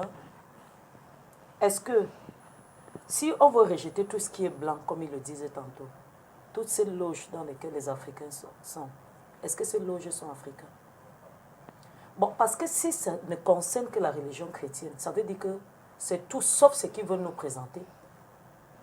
Donc, ça veut dire qu'il y a une idée derrière qui n'a rien à voir avec la religion. Parce que je ne suis pas en train d'entendre quelqu'un dire qu'il va abandonner, je ne sais pas, telle et telle loge qui est là dehors, qui sont en train de dire que ces loges-là partent. Mais si ça ne concerne que la chrétienté, c'est qu'il y a autre chose là derrière. Je veux que nous soyons clairs là-dessus. Alors, je veux amener les gens à comprendre. Il y a une vidéo qui circule sur la toile, et on a même balancé dans le groupe, et c'est même les traditionalistes qui se réjouissaient de voir un chef religieux dire que il n'est pas d'accord avec Dieu. Dieu a fait l'erreur de dire qu'il a détruit Sodome et Gomorrhe. Est-ce que c'est une erreur de la part de Dieu? C'est une vidéo qui est en train de... c'est un chef religieux dont je ne veux pas prononcer le nom ici, auquel il dit que dans la Bible, c'est écrit noir sur blanc. Je ne sais pas, je voudrais que cet homme, il nous donne le verset. Que c'est écrit noir sur blanc, que Dieu dit que la Bible écrit que l'Africain est un esclave. Je veux qu'il me donne juste un verset qui est mentionné que l'Africain, que Dieu dit dans la Bible, ou que c'est même mentionné dans la Bible que l'Africain est un esclave. Et de ce quoi il interpellait les Africains à les joindre dans l'homosexualité. Les Africains. Je crois que ce qu'on est en train de combattre au travers de la religion, c'est même la bonne éducation. Parce que la Bible nous interpelle à l'amour, la Bible nous interpelle à un changement positif, jamais pour un changement négatif. Pourquoi est-ce qu'ils veulent qu'on rejette la religion chrétienne? Parce que c'est cette religion qui interpelle encore à l'amour. C'est cette religion qui interpelle encore les gens à la repentance. C'est cette religion qui interpelle encore les gens au salut. Moi, je dis une chose. Si on demande aux gens de retourner, parce que les Africains sont en train de se réjouir tellement de cette vidéo, qu'enfin un chef religieux dont on peut parler, qui était un influenceur, il est en train de dire que la Bible écrit noir sur blanc que l'Africain est un esclave. Et que Dieu a fait l'erreur de détruire Sodome et Gomorrhe pour l'homosexualité. En un mot, pour dire qu'eux, ils valorisent l'homosexualité en condamnant l'amour, la justice, et toutes les vertus que la Bible nous donne. Mais ils préfèrent valoriser certaines choses. Je voudrais dire que derrière cette idée-là se cache une autre idée, qui est de voir totalement l'homme se plonger dans l'injustice, se plonger dans la haine. Parce que je crois c'est encore la chrétienté, c'est l'amour de Dieu, c'est cette crainte de Dieu qui nous pousse aujourd'hui à ne pas faire certaines choses. Moi, si je ne craignais pas Dieu, pourquoi est-ce que je dois te respecter? Pourquoi est-ce que je dois faire certaines choses? Je le fais parce que je crains Dieu. Je le fais parce que j'ai cru en ce Jésus-Christ. Donc si aujourd'hui je ne le crains pas, je suis capable de faire du n'importe quoi. Alors je dis, ces gens qui sont en train de prôner, il faut retourner à la tradition. Ils parlent de qui? Si ces mêmes gens sont en train de se tourner à une vitesse très avancée dans les loges, mais pourquoi m'empêcher de suivre mon Jésus? Ça, c'est la question que je dois me poser. Mais qui disent qu'on chasse toutes les loges qui sont en Afrique? Comme ils veulent chasser la religion, qu'on soit d'accord que, ok, mettons tous les trucs qui viennent des Blancs. Parce que les Blancs ont apporté aussi les loges en Afrique. Donc, si les Blancs nous ont apporté la Bible, ils nous ont aussi apporté les loges. Pourquoi ils embrassent les loges et ils nous demandent de rejeter la religion? Moi, je veux embrasser la religion de la même manière qu'ils ont embrassé les loges. À chacun son choix. Je crois qu'à ce niveau, on doit être quitte. Chaque jour, ils encouragent les gens à entrer dans les loges. Mais ils nous refusent d'encourager les gens à suivre Jésus. Pourquoi? Donc, ils sont dans les sortes de religion. Nous aussi, on doit aussi être libre de suivre notre Jésus. Il ne doit pas nous empêcher de suivre notre Jésus. De la même manière qu'on ne les empêche pas de suivre les loges ou bien leur religion. Donc, à ce niveau, je dis une chose. Derrière cette idée de rentrer dans les traditions, c'est une façon de nous dire, laissez la justice, laissez l'amour, laissez tout ce que la Bible vous enseigne. Parce qu'il me donne un verset que Dieu excite les gens à la violence. Qui nous donne un seul verset. Qui nous excite à manquer de respect aux gens. Qui nous excite à devenir des gens rebelles. Qui nous donne un seul verset. Mais s'ils ne sont pas capables de le démontrer, c'est encore mieux pour eux de dire qu'ils ne veulent plus que l'Africain garde cette optique de rester sur la base de l'amour. Parce que la Bible nous parle que les 10 commandements sont résumés en 2 mots. L'amour de Dieu et l'amour de son prochain. Alors dire à quelqu'un que ne suit plus Dieu, ne vit pas dans la crainte de Dieu, c'est dire joins-toi à moi dans la violence. Joins-toi à moi dans l'injustice totale. Donc je dirais que si celui-là veut rentrer dans, je ne sais pas dans quoi, dans la tradition, personne ne l'empêche. D'ailleurs même que la Bible conclut en disant que dans les derniers temps, les gens auront les démangeaisons d'écouter la parole de Dieu. Donc c'est normal que les gens aient les démangeaisons d'écouter la parole de Dieu. Les gens veulent tout sauf écouter que quelqu'un lui dit, mais tiens, abandonne ceci, abandonne cela, mets-toi correctement. Donc c'est déjà même les signes des derniers temps. La Bible dit dans les derniers temps, les gens auront les démangeaisons d'entendre, c'est-à-dire ils auront même plus l'amour pour le plaisir que l'amour pour Dieu. Donc c'est normal que nous entendons ces choses. C'est les signes que nous sommes au soir. Voilà. Oui, Solange, par rapport à ce que vous avez relevé tantôt, je pense que ça partage le manque de repères de notre société. On a pensé à un moment donné que le repère est ce qui vient de l'extérieur, notamment de l'Occident. On se rend donc compte, ou alors les gens sont de plus en plus conscients qu'il y a des dérives. Et des dérives qui viennent des valeurs inappropriées pour notre environnement. Je ne vais pas parler, par exemple, de l'homosexualité comme Mirabel vient d'évoquer là, mais il se trouve tout simplement que nous avons pensé, c'est pour cela que je parle de notre processus de socialisation. Nous nous comportons comme si le modèle à suivre est l'Occident. Or, on se rend compte de plus en plus, justement, que si notre société est a un malaise, c'est parce que les valeurs que nous sommes venus d'ailleurs ne sont pas des valeurs qui nous permettent de vivre en harmonie. Il n'y a qu'à regarder notre environnement. Plus ou moins. Les valeurs de la Bible, aime ton prochain comme toi-même, pardonne à celui qui t'a fait du mal, donne à celui qui a faim, donne-lui à manger. Est-ce que c'est en déphasage avec notre Malheureusement, c'est exactement l'Afrique, ça. Malheureusement, quand ça ne va pas bien, on cherche un bouc émissaire.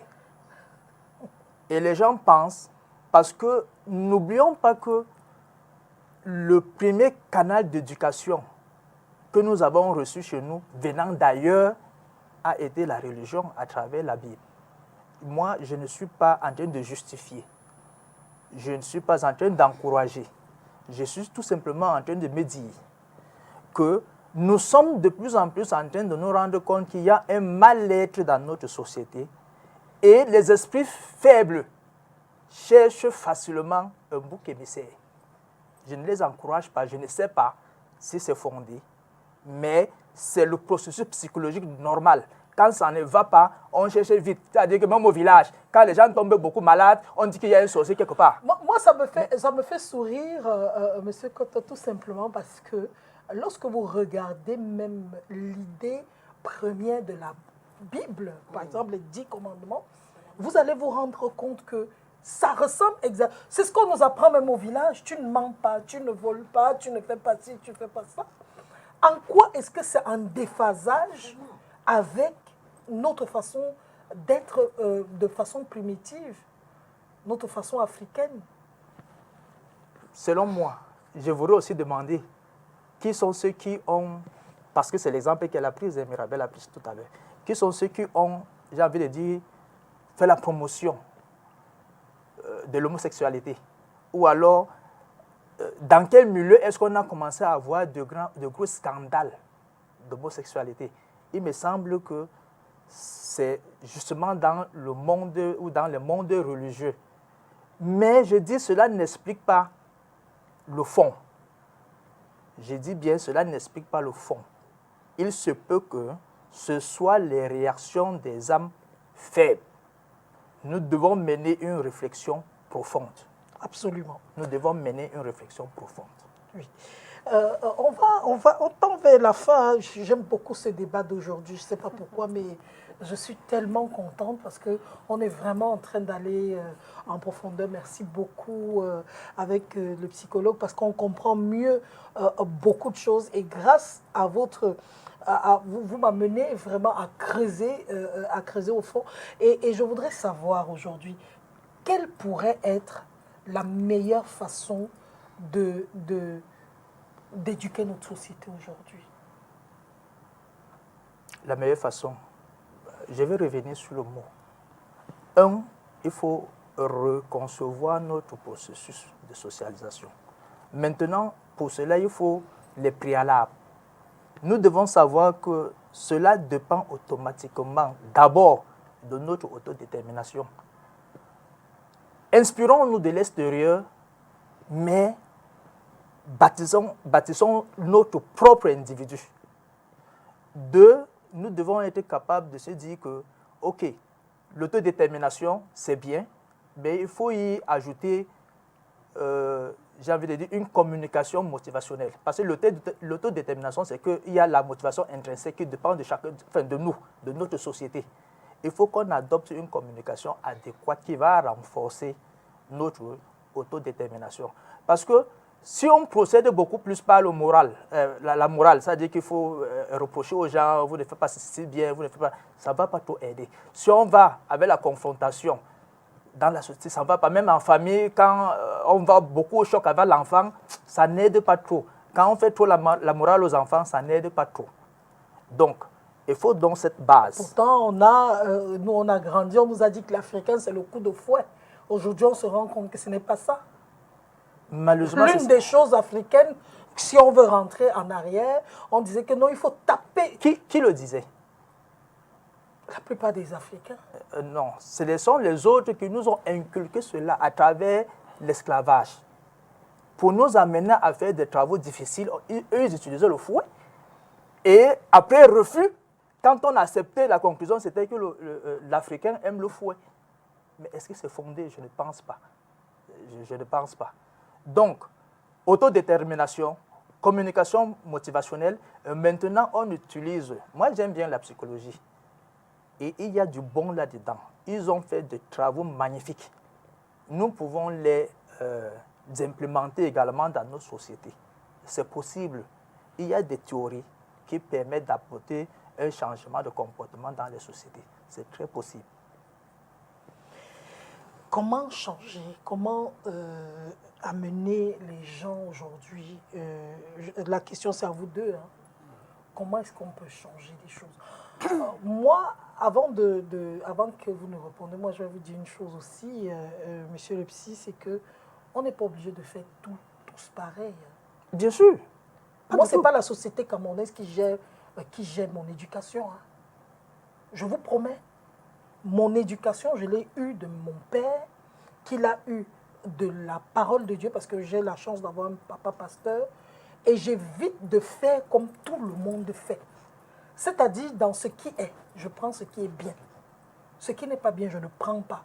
Je ne peux pas dire un jour que si je me comporte comme ça, c'est parce qu'on peut aussi être un singleton. Non, ce que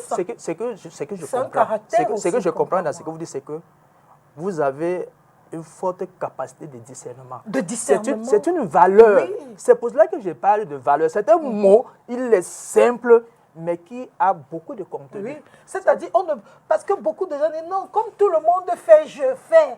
Comme tout le monde saute comme ça, je saute. Parce que le mimétisme a été valorisé malheureusement dans notre société. Dès qu'on a vu que les gens jouent au foot et qu'on les applaudit dans l'après-midi, c'est comme si pour certains cela est valorisé et tout le monde court vers le football. Donc c'est un peu ça. Donc moi je pense que la valeur que vous mettez là en avant, c'est la capacité de discernement. De discernement, de ne pas tout prendre. Voilà.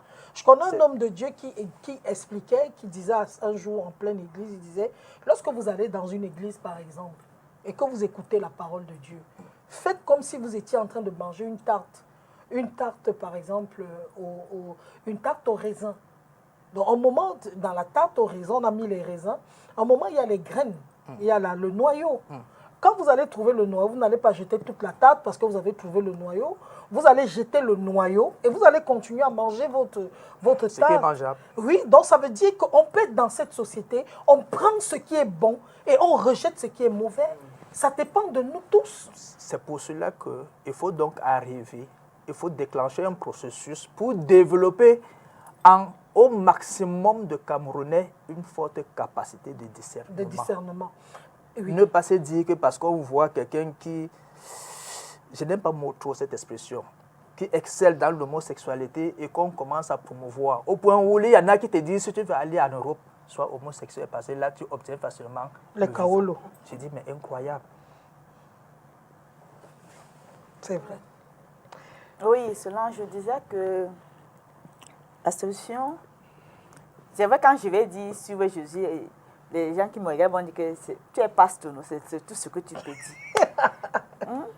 Les gens vont dire, comme tu es pasteur, c'est tout ce que tu peux dire. Mais je vais répondre, non, ce n'est pas parce que je suis pasteur que c'est tout ce que je peux dire. La Bible dit, le commencement de la sagesse, c'est la crainte de Dieu. C'est la crainte de Dieu. Ceci veut dire, tel que la Bible le dit dans Éphésiens, il dit ceci, instruis l'enfant quand il est petit et selon la voie de l'Éternel. Ça veut dire, si en majorité, beaucoup de personnes ont la crainte de Jésus-Christ et qui se laissent manœuvrer par l'Esprit de Dieu, ce que les parents n'ont pas pu faire, ou bien ce qui a été raté, l'Esprit de Dieu dans leur vie va les transformer. C'est vrai. Et lorsqu'ils vont donner leur cœur en Jésus-Christ, c'est-à-dire donner son cœur en Jésus, ça veut dire que tu fais ce que la parole de Dieu te demande de faire. Tu fais ce qui va plaire à Jésus-Christ. Tu ne le fais pas parce que ça va plaire au monde entier. Tu ne le fais pas parce que ça va plaire aux yeux des autres. Tu ne le fais pas faire parce que les autres veulent voir ça. Mais tu vas faire parce que ça plaît à Christ. Et à force de faire ce qui va plaire à Christ, je pense que, et je crois, et je sais que c'est ça, que les gens vont beaucoup changer. Je prends beaucoup plus de personnes qui, avant de donner leur vie en Christ, étaient par exemple des bandits, étaient par exemple des menteurs. Et lorsque tu les vois dans le Seigneur, tu te poses la question, mais ce n'est pas celui-ci qui était comme ça. Ce n'est pas celui-ci qui faisait telle chose. Parce que sa vie dans le Seigneur et qu'il lui s'est laissé manœuvrer par l'Esprit de Dieu a été transformé totalement. C'est pour dire ceci. Le Cameroun a la possibilité d'être transformé. Nous qui avons déjà fait la connaissance de Jésus-Christ, levons-nous pour évangéliser. La Bible dit, la moisson est grande, mais il faut des personnes pour aller moissonner. Il y a peu de personnes pour aller moissonner. Même si tu n'es pas serviteur de Dieu, même si tu es enfant de Dieu et que tu crois en Jésus-Christ, partout où tu te trouves, ne ferme pas ta bouche, prêche, parle de Jésus-Christ parce que la Bible nous dit, dans Romains 9, il dit, il veut des personnes qui doivent parler. Oui, il faut qu'ils écoutent, mais qui va parler? Il faut des personnes. Et des personnes qui doivent parler, c'est toi qui me regardes. Toi qui as déjà donné ta vie en Jésus-Christ. Oui, tu as la capacité de changer le Cameroun en faisant comprendre à quelqu'un que Jésus-Christ c'est bon. En faisant comprendre à quelqu'un que donne ta vie en Jésus-Christ. Lorsqu'il va donner sa vie en Jésus-Christ et qu'il va entrer en collaboration intime avec Jésus-Christ, tu n'auras plus de rôle à faire. L'Esprit de Dieu dans sa vie va le changer. S'il était hypocrite, s'il convoitait, l'Esprit de Dieu dans sa vie va le transformer. Et quand tu vas le voir, demain ou après-demain, tu sauras que non, celui-ci a connu Jésus-Christ.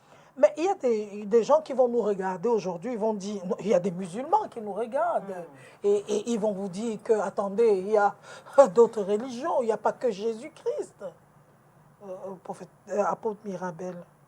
Oui, quand nous parlons ici, nous parlons à toutes les couches en fait. Et moi, ce que je peux dire à la société, c'est que il faut déjà avoir la volonté. Parce que la Bible nous parle du renouvellement de l'intelligence. Pour qu'il y ait changement, pour que Dieu lui-même entre en action même, il va falloir que l'homme ait la volonté de changer. L'autodétermination. Oui, il le faut. Ce n'est qu'un jeu de mots. Absolument. Il le faut absolument. Nous ne devons pas déposer la responsabilité sur le gouvernement seulement ou la responsabilité sur Dieu seulement. Nous avons notre part à jouer dans ce changement-là. Parce que tout part de l'intérieur. Donc, je veux dire à quelqu'un, même parlant de la Bible, on dit aujourd'hui, il faut Dieu a créé l'homme en mettant sa loi dans son cœur. Donc, avant que la Bible ne te rappelle qu'il ne faut pas voler, ton intérieur, ton homme intérieur te signale déjà que ce que tu veux faire, c'est mauvais. Donc, la Bible est seulement venue nous rappeler ce que notre cœur nous disait déjà.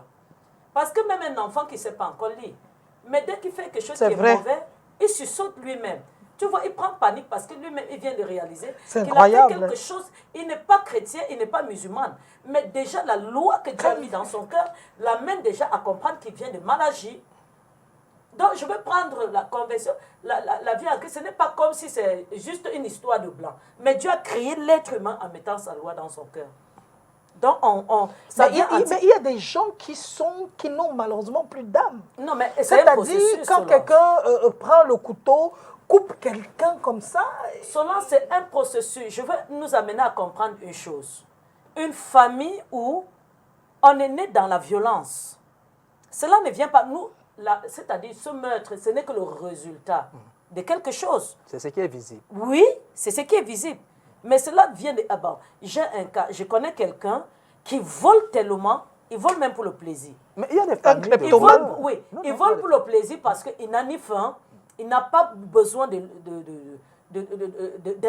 n'a pas besoin de loyer.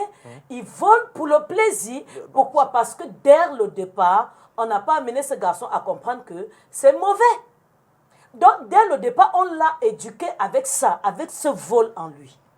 Mais un enfant, je me rappelle un jour, l'enfant est allé jouer au moumou. J'ai réuni ses frères et j'ai dit, on va blâmer cet enfant. Et j'ai dit, c'est le jour de ta délivrance. Les gens attendaient que je prie pour l'enfant. J'ai dit non.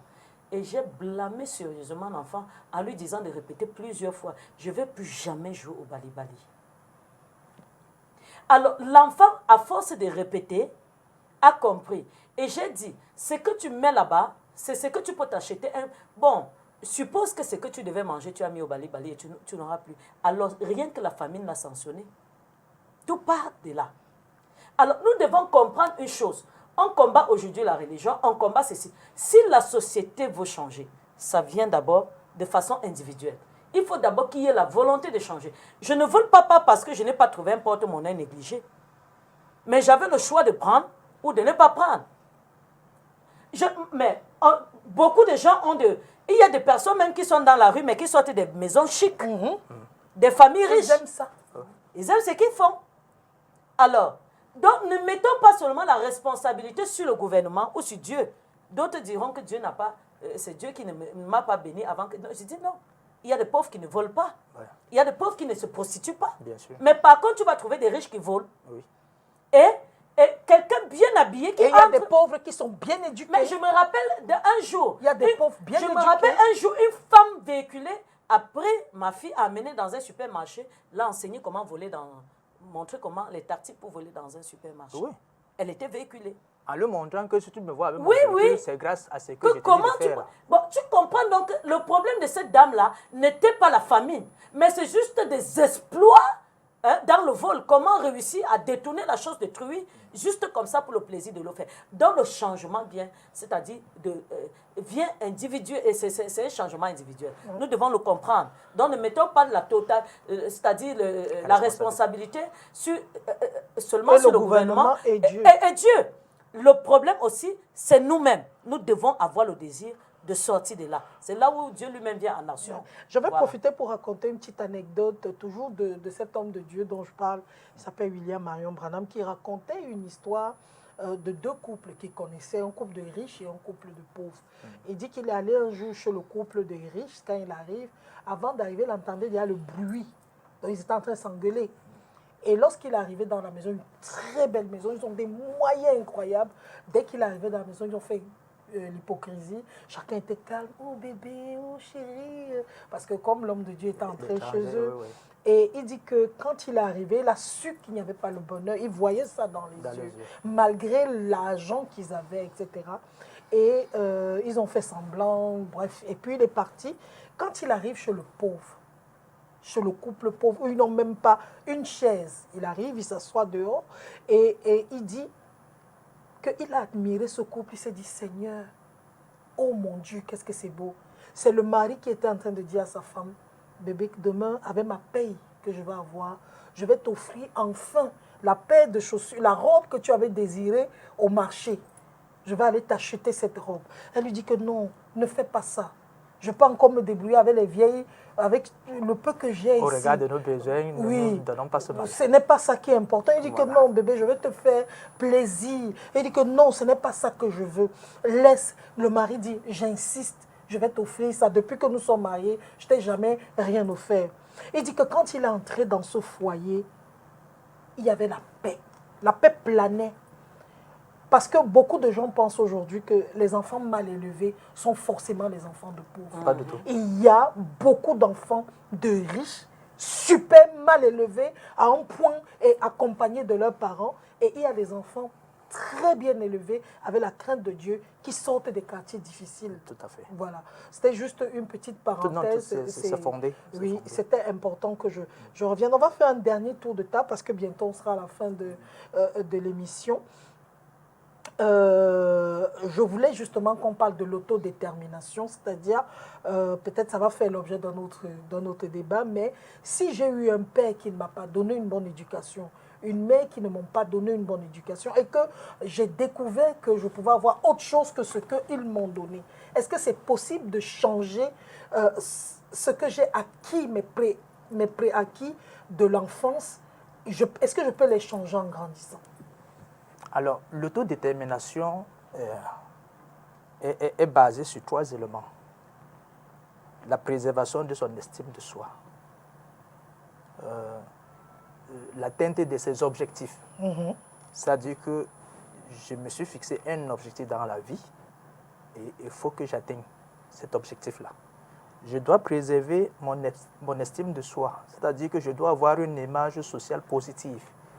Si de tels éléments sont promus dans mon esprit, si ma motivation intrinsèque tourne autour de tels éléments, il est possible justement que l'individu change. il est très possible. Et c'est pour cela que j'insiste sur les valeurs. Enseignons des valeurs positives. Si on a une bonne capacité de discernement et que l'enfant arrive à savoir ce qui est bon et ce qui est mauvais, à savoir choisir le bon chemin, il arrivera justement, à travers son autodétermination, à mieux se comporter dans la société. C'est très possible. C'est très possible. C'est vrai que... je prends un exemple Oui. pour mieux étayer. C'est vrai que ce que vous dites est déjà bien.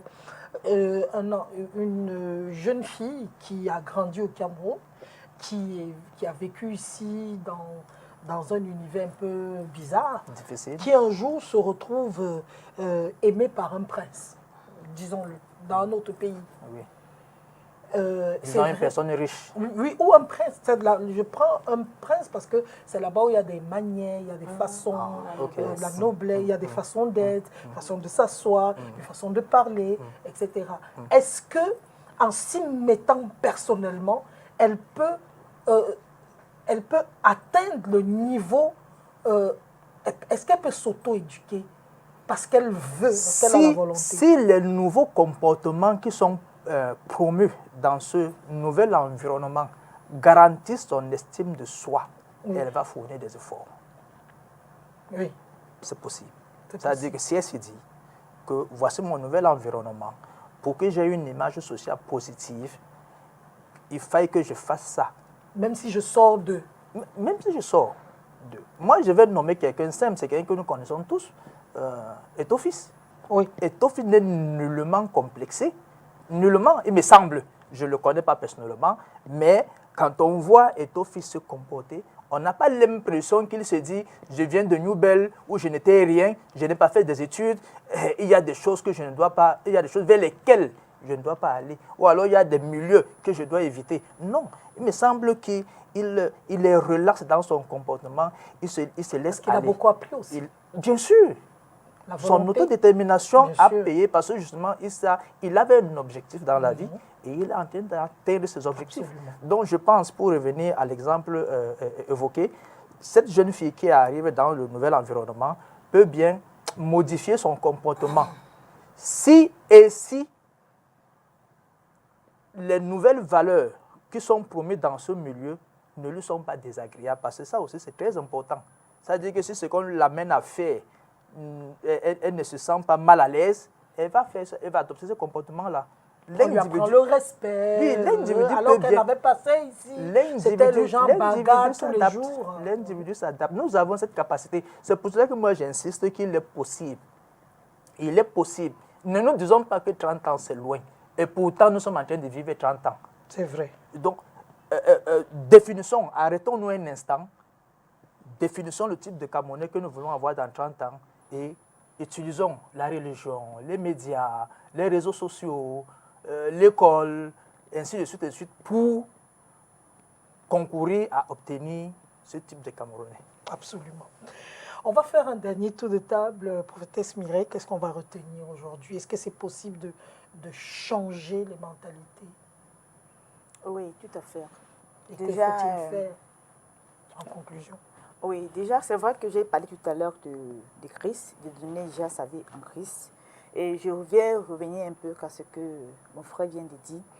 Justement, lorsque tu as un projet et que tu as un engagement, tu as un but à atteindre, tu vas faire tout et tout.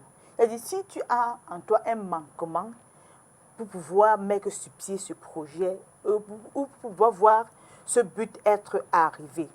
Il y a aujourd'hui, ce que nous avons comme bénéfice, c'est qu'aujourd'hui, la technologie a beaucoup évolué, l'informatique a beaucoup évolué, la télécommunication a beaucoup évolué. Ce n'est pas comme à l'époque où il fallait aller forcément s'asseoir sur un banc pour apprendre. C'est vrai. Ça veut dire, tu peux aller même avec sur... ton téléphone. Oui, tu peux aller même sur les réseaux sociaux. Hein, il y a des personnes, même la cuisine. Peut-être qu'il y a des personnes que, même étant plus petits, ils n'ont pas appris à préparer. Et c'est à l'âge de 30 ans, 35 ans, voire même 40 ans, qu'ils entrent dans la formation, ils partent sur les réseaux sociaux. Et le problème, c'est que c'est de se laisser manœuvrer. C'est d'accepter que tu peux être transformé. C'est d'accepter que tu peux apprendre. Même déjà ce qu'on ne connaît pas. Oui. Oui. Donc, il faut savoir, il faut accepter que tu peux être transformé, il faut accepter que tu peux connaître quelque chose en apprenant. Donc, il faut avoir l'esprit de connaître, l'esprit, oui, l'esprit de vouloir apprendre et avoir plus de connaissances. Il y a des personnes, tu vas voir, ils ont fait peut-être à la base, à l'école, telle matière, ou bien telle ceci, telle filière, mais à la longue, il a peut-être une licence ou un master en telle filière, mais à la longue, tu le retrouves en que il connaît un peu d'ici, un peu ici, un peu là, pas parce qu'il est encore allé s'asseoir sur les bancs, mais parce qu'il a développé son intelligence, sa sagesse, en faisant des recherches sur le net. Donc, même la manière même de s'exprimer, la manière même de faire, la manière de se comporter, si tu as arrêté l'éducation, va dans les réseaux sociaux, fais des recherches. Et on va t'enseigner comment faire. Ne pas seulement écouter le Japon. Oui, parce que les gens perdent le temps à des vidéos seulement pour écouter que on a dit, alors qu'on peut utiliser ça pour aller comment apprendre, comment devenir, quelles sont les bonnes manières, comment réussir, etc. Il y a tout ça là. Moi, je suis souvent étonnée lorsque je lis sur les réseaux sociaux, les gens disent « Mamie Sabitou ». Oui, mais je suis Sabitou parce que j'apprends, bien sûr. J'apprends, c'est vrai. J'apprends beaucoup, je lis énormément. Contrairement aux autres, je lis et je regarde, je m'informe. À la télévision, je ne regarde pas seulement les films, les feuilletons. Je regarde des documentaires, je regarde des choses. Et c'est pour ça que je peux me lever et des chaînes de télévision, des chaînes incroyables. Vous me regardez, vous allez voir, je regarde d'histoire, des choses un peu incroyables. C'est là-bas où on apprend des choses. Et elle a raison, prophétesse Mireille, il faut s'informer. Ah, c'est vrai. Il faut se cultiver. Ça, c'est vrai. Apôtre Mirabel, on termine. Oui, je crois que c'est possible parce que, bibliquement parlant, nous avons un modèle qui est David, un berger devenu roi. Ouais. Donc, le berger a travaillé pour entrer dans la peau du roi.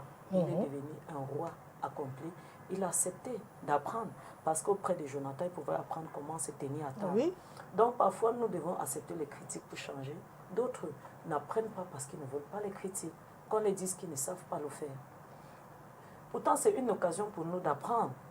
Aujourd'hui, je ne sais pas faire telle chose, tu peux m'apporter de l'expérience là-dessus parce qu'on ne connaît pas tout. Dieu ne nous donne pas tous les talents. Pas du tout. Donc, ce qui fait que nous devons nous compléter auprès des autres qui sont autour de nous.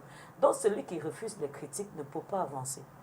David, quand on le met c'est-à-dire sa tenue la royale, il ne peut pas supporter. Même se tenir à table chez un roi, la façon qu'on mange chez un roi, c'est différent d'un berger qui mange dans les champs. Il est habitué à manger sans laver les mains. Il s'en fout de ce qu'il porte, de ce qu'il a sur lui. Mais là, il doit apprendre à se vêtir, apprendre à parler aux autres, apprendre à se tenir à table. Alors, donc, tout doit être renouvelé dans sa vie. Alors, je vais dire à quelqu'un aujourd'hui que apprends. Nous naissons parfois dans les familles pauvres, mais le destin nous amène parfois dans les familles hauts. Mais nous devons donc apprendre, parlant aussi d'Esther. Esther n'était qu'une fille, c'est-à-dire une esclave. Une fille lambda, comme on dit au quartier. Mais beaucoup voudraient avoir la grâce d'esclave Esther sans savoir qu'elle a juste accepté parce qu'on te dira que quand elle est arrivée auprès des maquilleuses, elle laissait que les maquilleuses la conseillent ce qu'il fallait mettre. Mais d'autres, les Sabitou, ils ne vont pas accepter. Moi, je mets toujours le rouge. Il ne va pas vouloir qu'on t'apprend comment se maquiller, comment faire ci et ça. Alors, ce sont ces maquilleuses-là, elles savaient ce que le roi aimait. Elles sont habituées au palais. Elles connaissent les goûts du roi. Alors, apprendre, accepter de se soumettre et les laisser t'apprendre quelque chose de nouveau, ça a réussi. Tu vois, elle a réussi à gagner le cœur de... La grâce accompagne déjà aussi la formation. Hein. Oui. Donc, quand le roi a vu Esther, c'était une femme incroyable. Elle avait ses goûts parce que ces maquilleuses-là étaient habituées au roi. Elle savait ce que le roi aimait. Moi, je ne connais pas le goût de X ou de Y, mais en apprenant, je peux m'adapter à un certain milieu. Parce que là, tu ne sauras, il y a des personnes que tu peux croire qui sont nées dans les familles riches, juste parce qu'ils ont fréquenté les milieux riches et apprendre à s'adapter à ce milieu-là. Donc, je veux dire à quelqu'un, ne sois pas complexé quand on te dit que tu ne sais pas t'habiller. Je me rappelle un jour, je suis allée auprès d'un monsieur qui était riche, il m'a critiqué fortement pour ce que j'avais ce jour. Je n'ai pas pris ça mal. Mais dans ma pensée, j'ai dit le jour que tu vas me revoir, ça ne serait plus la femme que tu as reçue. Tu Et ce que je peux vous dire comme challenge, je vais vous donner mon témoignage à moi. C'est que le jour que ces gens-là m'ont revu, la personne m'a dit, maman, je veux telle chose qui est sur toi. Ah. Vous comprenez ça? Je me suis lancé un challenge interne. Donc pour moi, je prends les critiques comme les pierres pour bâtir ma vie. C'est vrai. Tout à fait. Donc les gens doivent prendre les critiques pour se bâtir. En fin de sortie, parfois on va même confondre au milieu. Parce qu'aujourd'hui, si par exemple tu vois tel musicien, on te dit où il était hier, avant de devenir ce qu'il est aujourd'hui, tu ne croiras pas. Donc pour moi, je veux dire, accepte les critiques pour bâtir ta vie. Parce que si David, au départ, n'avait pas accepté ça, il n'aurait pas appris. Il s'est mis à la hauteur et dit, moi, je serai roi. Et pour être roi, ce n'est pas une histoire juste d'une élection. C'est de s'adapter, apprendre comment devenir roi. Et je crois que par la grâce de Dieu, il est arrivé à ça. Si on dit à quelqu'un que David, que tu vois aujourd'hui roi, était un berger, il allait dire non. Donc ça veut dire que chacun d'entre nous a sa responsabilité. Oui, tout à fait. Chacun d'entre nous peut changer sa Bien vie sûr. s'il Bien le sûr. veut, Oui. Bien sûr. évidemment. En tout cas, on est à la fin de cette émission. J'ai beaucoup aimé ce débat aujourd'hui. J'ai beaucoup appris. Et bien sûr, avec vous, c'était magnifique. Et nous pensons que ça, c'est des débats. Je suis désolée de vous le dire, hein, en me vantant aussi en même temps. Mais ça, c'est le genre de débat dont le pays en a besoin aujourd'hui. On a besoin des débats comme ça pour que les choses puissent changer positivement. Il n'y a pas que la politique dans la vie. La vraie vie, c'est le côté social. La vraie vie, c'est ce que nous vivons chaque jour dans notre société camerounaise. Et nous avons besoin justement des débats comme ça. Si ça pouvait se multiplier sur toutes les télévisions, pas seulement à sa débat, si on pouvait le retrouver sur d'autres chaînes de télévision où on parle des choses qui peuvent faire avancer notre pays dans le sens intrinsèque, dans le sens des valeurs. Je suis sûre qu'il y a beaucoup de choses qui changeraient positivement dans notre pays. Merci beaucoup, Monsieur Coton. Merci d'être venu. Merci de m'avoir invité. Voilà, merci, prophétesse Mireille. Merci bien. Et puis, apôtre Mirabel, toujours un plaisir immense de vous avoir sur ce plateau. On va se retrouver la semaine prochaine, samedi prochain. On aura encore un autre débat. En attendant, je vous souhaite un très bon samedi, très bon week-end à vous. Prenez soin de vous et surtout que Dieu vous bénisse. Au revoir.